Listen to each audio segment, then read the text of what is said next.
Today on Blue 58, after starting the season in a bit of a rough spot, the Packers' offensive line has grown into a noteworthy asset. One big reason why? Young players who embody the definition of homegrown talent. Blue 58! Hello and welcome to another episode of Blue 58, the one and only podcast of thepowersweep.com. I'm your host, John Meerdink. Very happy to be with you here for another episode. Before we dive into the things I would like to talk about tonight, I want to remind you about our ongoing charity drive. Check the link in your show notes or show description, whatever, and find your way over to thepowersweep.com to find instructions on how to donate to one of the 4 charities we are supporting this year. Your generous donations have already brought in more than $200 in support for these charities. I'm thrilled with that already. We are thrilled for every bit of support that we get. Just keep those donations coming in. You've got until December 31st to do it, but no time like the present, so go ahead and dive in whenever you are ready. Would really appreciate it, and I know these charities would as well. As I said in the intro, I wanted to talk for a little bit about the Packers' offensive line, because I think I've been about as critical as anybody of their offensive line performance, particularly early in the season, but things have kind of turned around a little bit for this line for a few different reasons. First, I think they've just gotten healthy. David Bakhtiari, until his appendix did whatever it did, had been going through a pretty healthy stretch here. He'd been playing as well as he's been throughout the entire season. I mean, when healthy, nobody ever has an issue with David Bakhtiari, so he's been really good on top of that. Elton Jenkins just passed the 1-year mark since his knee injury in the 2021 season. That, of course, is a factor. But on top of that, you're getting some really noteworthy contributions from some young players. So on balance, this seems like a pretty good unit. And the numbers back that up too. Nobody thinks the Packers are a great run-blocking team, but from a pass-blocking perspective, they've been fantastic this year. Their Pro Football Focus's 3rd highest-graded pass-blocking team, and according to ESPN's pass block win rate stat, they are the 4th best by the team-level stats in the league. There are also some bright spots on the offensive line for run blocking. Yosh Nijman, just for example, is ESPN's top-graded tackle in run blocking win rate. He wins 84% of his run blocking efforts, which is, I think, higher than you would expect for Yosh Nijman, considering the book on him is that he's basically an athletic pass blocker. The point is, in totality, I think this offensive line has turned out to be pretty good. Specific-wise, there are some issues. Jake Hansen early in the season was a problem for the Packers. Royce Newman did not have his best start to his second season. John Runyan Jr., even at times, is a little bit inconsistent. Josh Myers, too, has had some rough stretches this year. But in general, it's been pretty darn good. And I think a lot of that is because of some of the young core players to this offensive line. 3 young guys in particular have stepped up this year to play bigger roles than they've played in the past, and it's really stabilized the offensive line. And without Zach Tom and John Runyan Jr. and Yosh Nijman, I'm not sure where this offensive line would be. Because you take out any one of those 3 guys and you're looking at some serious depth issues on the offensive line, a group that has already had some pretty serious depth issues this year. Let's start with Zach Tom, a rookie 4th-round pick, who I think by all accounts is still a little bit light to be playing offensive line in the NFL, nevertheless is holding his own. He has started games for the Packers at both left tackle and left guard. He's also filled in for a little bit at right guard. One of those starts at left tackle was on very, very short notice. I got a call just basically when the inactives went out that David Bakhtiari wouldn't be playing, kind of a surprise to everybody, and Zach Tom gets inserted into the lineup as a result. I don't know how much more you could really ask for from a 4th-round pick. That I suppose we should note that David Bakhtiari himself did start at left tackle from the word go at left tackle due to an injury to Brian Bulaga way back in his rookie season. But Zach Tom starting at 2 positions I think is right up there in terms of how impressive that accomplishment is as well. John Runyan Jr. has started at both left and right guard, really moving over to the right side with no complaint. After the Packers decided they needed to move Elton Jenkins from right tackle to left guard just to get him at a place where he was a little bit more comfortable. Runyan steps in there on the right side, basically continues just as he has been on the left side. Impressive stuff from him. And really, he's been just kind of the same player since he was getting reps as a rookie. Steady, not spectacular, does have some limitations to his game, but really not a lot to complain about there either. Solid and reliable, week in and week out. Put him up for 1,000 snaps every single year. That's John Runyon Jr. so far. And then Yosh Nijman, a former undrafted free agent, starting on both the left and right side this year. The story on his development has been nothing short of remarkable. Always had all the athletic talent in the world, but was undrafted for a reason, despite being a fairly long-term starter in college. He comes to Green Bay, rides the bench basically as a rookie, a practice squad player, got some late season looks that year, but just continues to plug along and get better and get better and get better, and now you hardly think about him when he's out on the field. All told, you've got a 4th-round rookie, a former 6th-round pick, and a former undrafted free agent, filling major holes for the Packers on the offensive line. If Zach Tom can't go, the Packers are probably starting Royce Newman again on the offensive line. Same for Runyon. If he can't go, it's probably Royce Newman again on the offensive line. And at this point, it's probably the same for Jenkins. If he can't go on the right side, it's probably Royce Newman out there. They've solved so many depth issues with just these 3 pretty lightly regarded players. I mean, all 3 of those guys are day 3 picks. Yet here they are with the Packers, thriving again. And I don't know what you think overall about the Adam Stenavich move to offensive coordinator.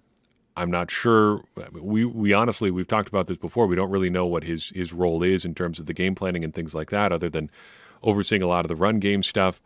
But he's been a big part of making this offensive line go these last few years. And the Packers have tried some weird stuff on the offensive line. It hasn't always worked. We've talked again and again and again about their decision in the divisional round game last year to start Billy Turner on the left side instead of on the right side and leaving Yosh Nijman on the bench. And the Packers should rightly be called out for that kind of stuff. But they've gotten a lot of these things right, too. And they've moved a lot of people around and tried some unusual things. I mean, just look at what they've done with Elton Jenkins. Yeah, that's part of his skill set as a player, but that the Packers were willing to try and do all of those different things says, 1, a lot about the Packers, and 2, a lot about where the NFL is in terms of trying new things now. Those are both good developments, but especially good for the Packers being willing to try and succeed with some different things while developing some of these young players into quite remarkable players. So I think that is something that I wanted to spend some time out on, making sure that we credited the Packers' offensive line for the improvement that they've shown. Yes, they did wait a little bit long, the coaching staff, to make some of these changes. But the changes have ultimately worked, and they've helped stabilize a unit that was in rough shape early in the 2022 season. Want to give a quick shout out to our Discord server. We were talking about this throughout the day today and talking about a couple other topics, one of which we're going to address here in a second. But again, the Discord is a great place to hang out if you are interested in talking with really smart Packers fans from all around the world.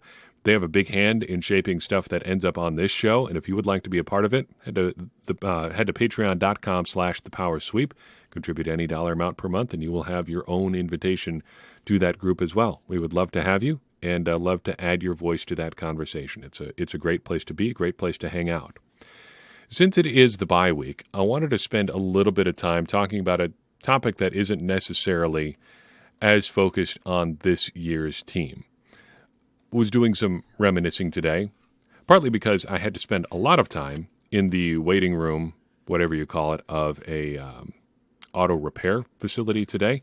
Got the fun experience of finding out that one of my tires on my SUV was in undrivable condition, kind of out of the blue today, which, well, one thing led to another, and I was walking out of there with 4 new tires. We needed them anyway, but it was not what I had planned for today. Nevertheless, ended up spending some time there, was reminiscing about some older Packer stuff, and was thinking about Julius Peppers. And that got me thinking about some of the most impressive players that I've seen in my time as a Packers fan. Impressive, I think, is the right word. Because if you think about great players, you can have a lot of different definitions there. People can be impressive for different reasons too. But I got thinking about a list of the 10 or so most impressive players that I've seen in my career. And I thought I would, in my career, in my time as a Packers fan, and I thought I would talk through them because I think it's a fun thing to think about. What makes a player impressive to you? What makes them special as a player? What makes people stick in your memory? You can look at this last list as, my 10 favorite players, my 10 most enjoyable players to watch. I'm not sure exactly what the definition is, but when I think of guys who are impressive for one reason or another, these are the names that I've come up with. So let's start with Julius Peppers. Pretty short stint with the Packers, and I'm trying to not going to go stat heavy at all. Even if I mention any stats at all, that will kind of be an outlier here. But 3 years with the Packers, 14, 15, and 16. But in those 3 years, really showed, I think, one, an interesting phenomenon in sports and talking about athletes, and two, what it looks like when someone lives up to that method of talking about athletes. There's this idea in sports where certain guys are basically cursed with greatness. Guys that are so physically talented that pretty much no matter what they do, someone is going to be dissatisfied with them. If you want to look for an example of this in a different sport, look at Shaquille O'Neal in the NBA. A guy who is so physically gifted, so physically dominant, that it seems like there is no ceiling on what he can do. And if you look at some of those runs that he had in the playoffs with the Lakers, he might have been approaching that ceiling. Look at his stats on Basketball Reference sometime from the Lakers three-peat run in the early 2000s. It will boggle your mind just how dominant he was as a player. Yet there were always questions about his effort, his conditioning, his, free throw shooting, things like that. People wanted him to be better than he was already just because they could see how physically talented he was. Julius Peppers is that sort of player. 6'7", 290, 300 pounds, can still run like a deer, jump like a basketball player because he was. And yet it felt like he didn't always have that on a play-by-play basis. People always talked about his effort, which is a heck of a thing to say when you're not out there getting cut block or double-teamed or crackback blocked on a play-in, play-out sort of basis. And yet, Peppers, still well advanced into his career by the time he arrived in Green Bay, was doing things like in 2014, intercepting a tipped pass or a kind of a wobbly pass from Christian Ponder and racing 40-some yards back for a touchdown, crossing the field in Lambeau, outrunning Jerick McKinnon and Cordero Patterson on his way to the end zone for a touchdown. Just think about the things that go into that play. Peppers dropping into coverage, making a catch, running however many yards just to score, outrunning a running back and a receiver to get there. I mean, how many players could even dream of doing that? Much less a guy at Peppers' size. He's got to be on my list just because of that sort of thing. It's the sort of thing that when you think back on the great players that you were able to see in your time as a fan, that will always jump out because there are so few people who could do something like that. Now, jumping to the opposite end of the spectrum, David Bakhtiari comes to mind as a player who didn't necessarily have some of the physical advantages that Julius Peppers did, but succeeds anyway. I think it's fair to say that Bakhtiari has grown into his body in his time as a member of the Green Bay Packers because when he arrived, there were serious conversations, among the people who watched the draft about whether or not he should be switching to guard in the NFL. Because if you look at his physical measurables, he's a little bit on the small side for a bookend tackle. And yet, I don't think anybody would argue with the results that he's put up over his career. He has been as good a tackle as anybody in the league during the time he's been in the NFL. And that's because he's so technically precise that he gets away with being smaller and lighter than a lot of other tackles in the league. And it's David Bakhtiari that's made me appreciate and want to learn more about offensive line play in the NFL. He's just so precise as a player, and just the way that he is able to get out of his stance sets him apart among offensive linemen. Watch sometime when the Packers are playing on the road and they have to use a silent count, how David Bakhtiari comes out of his stance. I was talking about this with a couple other Packers writers' friends. I argued that Bakhtiari should probably be in the Pro Football Hall of Fame alone just because of how he comes out of his stance as an offensive lineman in silent count situations. Because what Bakhtiari will do is time the snap by looking down the line to his right, and then before the ball is snapped, whip his head back around to his left as he's coming out of his stance, kick-stepping back, getting ready to take on a pass rusher. He's coming out of his stance almost blind, and yet it's almost never a disadvantage for him. He does so many other things like this that just set him apart as a player despite not having a lot of the physical tools that other elite offensive linemen have. He makes you want to learn more about how he gets it done. And that, I think, is a wonderful quality to have in a player. Davante Adams is kind of in that category, too. Compared to the average person, Adams has otherworldly speed and otherworldly physical tools. Yet compared to a lot of NFL receivers, I mean, put him up against Christian Watson. Even at his very, very best, Davante Adams has no shot, none whatsoever, of beating Christian Watson in a foot race. His tremendous vertical leap aside, Adams cannot reach as high as Watson can because he's considerably shorter. And yet, Davante Adams overcomes that by being the consummate technician as a route runner. I don't know if I've ever seen another receiver quite like him on any team. DeAndre Hopkins is close. But Adams, he never has to make the contested sort of catches that Hopkins does because he's just always open. He's just always getting into the secondary. And I think it's going to go down as one of the great unfortunate things in Packers history that they were unable, or he was unwilling, or whatever happened there. They couldn't bring him back for the final act of his career because he should have been a start-to-finish Green Bay Packer, and yet we're going to have to watch him finish things out with the Raiders. A joy to watch for different reasons than many other great receivers are, but still incredible to watch as well. On his heels, I've got to mention Jordy Nelson, and I think looking at Adams and Nelson together, you've got a good example of why football is worth watching.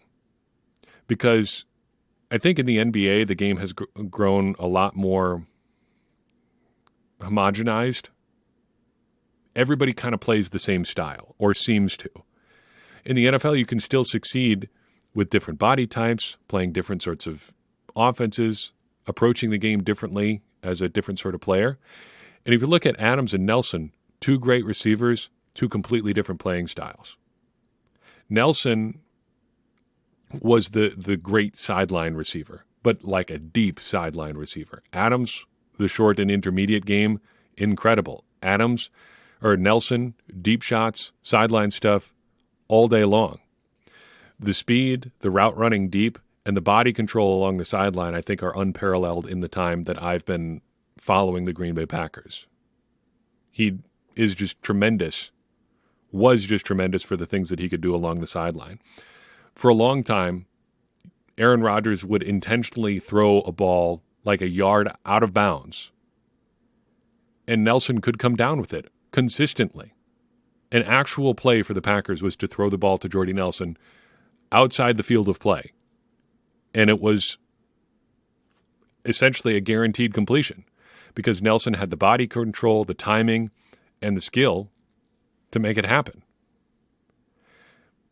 I don't like to make player-to-player comparisons, so I don't know if he's better than Adams or Adams is better than him. I don't think it really matters because they're both great players, and we don't really get to compare Nelson to Adams anyway because of a catastrophic knee injury that Nelson had that really robbed us of seeing what he could be down the stretch in his career.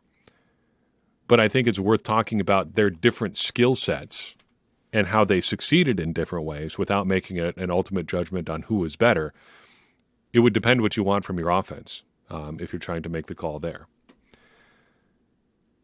Sticking on the offensive side of the ball, we will jump over back to defense here in a second. I want to talk about a great Packers running back, Ahman Green. I was thinking about Christian Watson relative to other great Packers offensive players recently, and I made the comparison that I think other than Ahman Green, Watson is the only other player who felt like wherever he got the ball, whatever circumstances he got the ball, there was still a chance he could score on any given play. And Green was like that. During his tremendous 2003 season, it seemed like he was scoring a touchdown or going on a long run of some kind on every other play. Running, receiving, it didn't matter. If you just got him the ball, a good thing would happen. And during the early 2000s running back boom, when you had guys like Priest Holmes and LaDainian Tomlinson, Ahman Green was right there. And I think I'm sad for younger football fans who didn't get to see that era of football, because the running back who just gets 300, 350 touches a year is kind of a dinosaur now. There are so few of them. But in the early 2000s, that was still a big part of how football was played. And you had guys that were just super-duper stars who were carrying incredible workloads for their teams and yet succeeding at very, very high levels. Holmes, Tomlinson, Green, Marshall Faulk up there too. So many players, so many great players doing incredible things, and Green was right there with any one of them, seeming like he could do anything on the field at any time.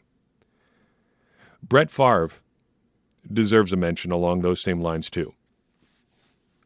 Now, Brett Favre has been in the media recently for a host of other reasons. Let's put it like that. And since he left Green Bay, that kind of story has been more the rule than the exception. And for you, if that overshadows what he did as a player, I understand it. I don't know if I'm ever going to be able to get there as a person, just because of what he did in my formative time as a football fan. And I think I kind of like my memories like that. Not to, talk about anything that he allegedly did or has been accused of, because I think that's a different conversation, and evaluating Favre the person is a different conversation too. But what he did in his absolute physical prime and his peak as a player is almost so long ago now that you almost remember him as a superhuman sort of figure. And I think that's the best way to think about Brett Favre as a player too, because if you start dissecting his game statistically and stuff like that, it starts to look pretty bad pretty quickly. But a big part of that is the era in which he played. So I think if you just remember him as that almost sort of anything is possible player, that's the best way to do it. The play that always sticks out the most to me isn't from the Monday night game after his dad died, isn't from the Super Bowl.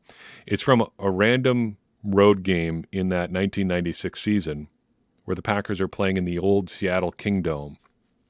And Brett Favre is flush from the pocket. He's rolling to his left with his right shoulder facing the goal line. The Packers are maybe 5 yards out.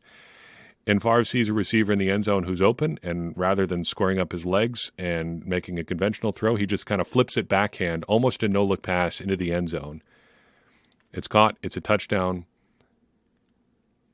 And I remember thinking as a kid, just wondering, how is something like that possible? How do you get to a point where something like that is possible? And the conclusion really is that you can't. It's something that you can do or you can't do. And it was something that Brett Favre could do, and he did it. And I think seeing stuff like that makes me appreciate Aaron Rodgers, too. Early in the existence of the power sweep, I wrote a piece about how, I think it was Greg Cosell, the analyst, didn't understand what made Aaron Rodgers great.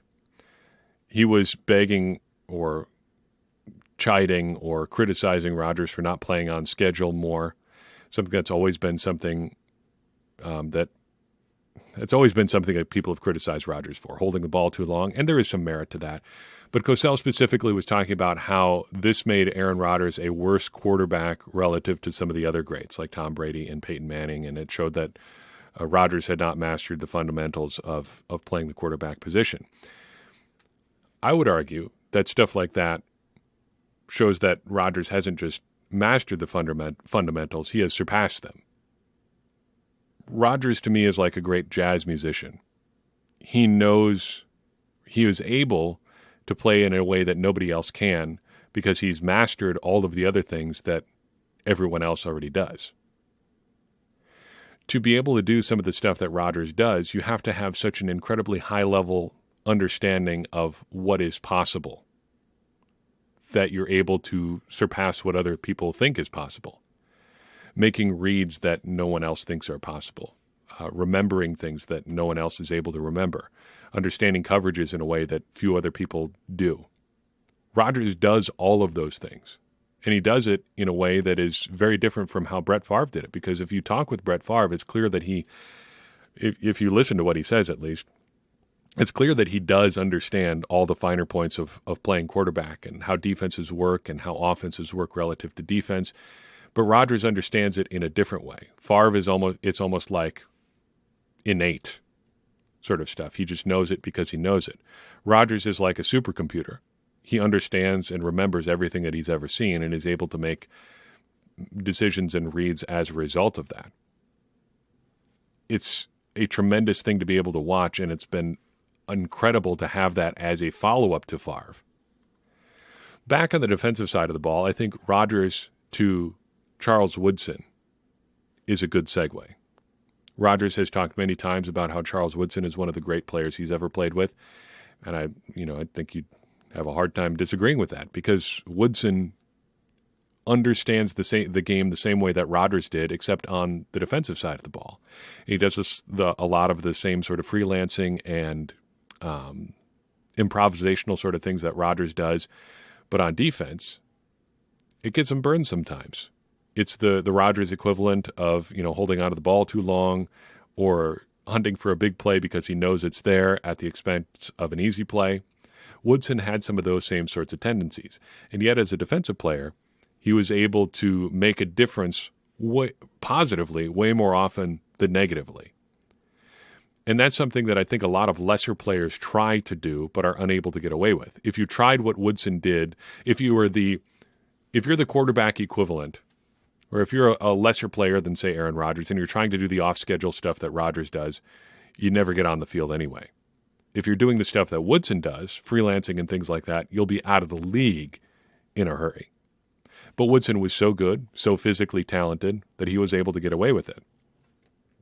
And Woodson, we do have to talk about those immense physical gifts as a part of his game too, because he was so physically gifted that he was able to play both ways consistently in college. He was a dynamite punt returner early in his career, and even for a time with the Green Bay Packers when he arrived there as well. He was as physically gifted as anybody else in the secondary.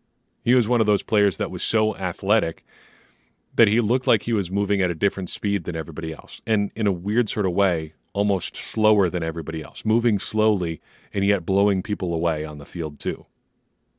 Rare sort of ability there. That wasn't the same as with Nick Collins, though, because with Woodson, since he was always so close to the ball, you could see his plays kind of develop almost on TV. You could see when he was baiting a quarterback into a throw. Nick Collins, playing so incredibly deep and utilizing his incredible speed, was the opposite. He never knew where he was on TV, except he knew he was back there somewhere. And after watching him for a few years with the Packers, you could anticipate the sort of plays where he would be about to make a play. The deep shot that holds up in the air just a little bit too long. And suddenly there's Nick Collins swooping in from just out of frame at an incredible rate of speed, making the interception, and he is headed back the other way. The pinnacle example of that, of course, is his interception return in the Super Bowl. Howard Green brings his massive arm down on Ben Roethlisberger just as he releases the pass, and you can see the ball wobble up in the air. And I can remember watching that on TV kind of go up into the domed sky there in Dallas and thinking Nick Collins is back there somewhere. And sure enough, as the ball comes down, there he is, tapping his toes along the sideline and turning the ball upfield, eventually ending up in the end zone in the Super Bowl. Big plays when it mattered most.